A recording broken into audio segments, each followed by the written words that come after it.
Brooks was just 13 years old back in the 1980s when her father was diagnosed with HIV. At the time, HIV and AIDS were viewed very differently from the way they are now. And what she went through is the heart of the story that she tells in her new memoir, A Hard Silence. And Melanie Brooks is with us tonight on 207. Thanks for coming in. It's great to have you here. Thanks so much for having me, Rob. So your dad was a doctor and got a blood transfusion during an operation. That is how he contracted HIV. What was your initial response when you heard that news? Well, actually, my initial response was I didn't know initially. I wasn't told. And so it kind of came to me secondhand. And so it was terror. It was absolute terror because I didn't have a moment of somebody sitting down and explaining it to me. That was the way that your family adapted to this news, right. Was a wall of silence.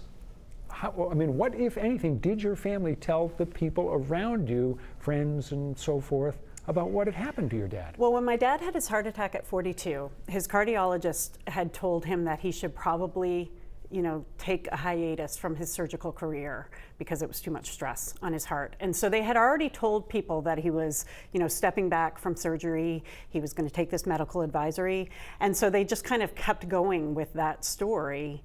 But, in his mind, that was going to be maybe a 2-year hiatus, but this news kind of catapulted it to the end of his surgical career. And people who weren't around in the 1980s would find it hard to believe what the climate was like back then regarding HIV and AIDS. Right. There was a lot of moral condemnation of people who had HIV or AIDS.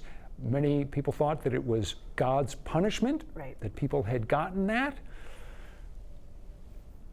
That explains to a large degree why your family said we're not going to get this story out to the outer world, Absolutely. Right? We were part of the evangelical Christian community. My dad's father was a Baptist minister. I grew up in the Christian faith, and it was, those voices that were the loudest kind of spreading that vitriol of, HIV, AIDS being God's punishment and blaming people for their disease. It was seen as a disease, a lot of people saw it as a disease of gay men and drug users, hence the moral condemnation. Right. And I think, for my dad, a lot of that was already embedded in his psyche, and I think there was a lot of fear on his part of how people would perceive him. Back then, in most cases, people who contracted HIV or AIDS died fairly quickly. How long did your dad live? He lived for 10 years. And I think, at the time, people were, probably had been carrying the virus for a significant amount of time when they started showing symptoms and dying. My dad found out within months of his infection, but he expected he'd be dead within months. So when your dad finally passed away, your brother said, and you echoed the sentiment, I'm too young not to have a dad.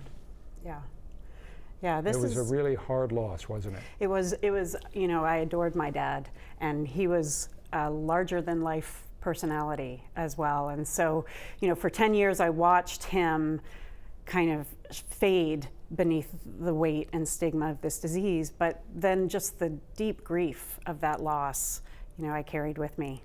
You're a writer, and yet it has taken you almost 30 years to tell this story. Why so long? I think, my parents wrote a book the year my dad died, so it wasn't a secret. His illness wasn't a secret when he died. But I was already married and had moved away by the time they unburdened themselves of that silence.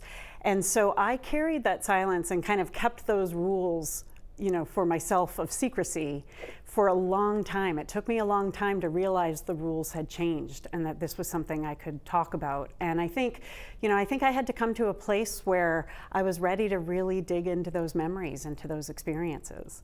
Well, it's a story about the pain that your family went through, about the pain that you went through, how you finally have come to grips with it, again, after 4 decades from when your dad was diagnosed with the disease. The name of the book, again, A Hard Silence by Melanie Brooks. Melanie, thanks for coming in. We appreciate you being here. Thank you so much for having me, Rob. And we have more information on the book and the author. You'll find it in the 207 section of our website or app.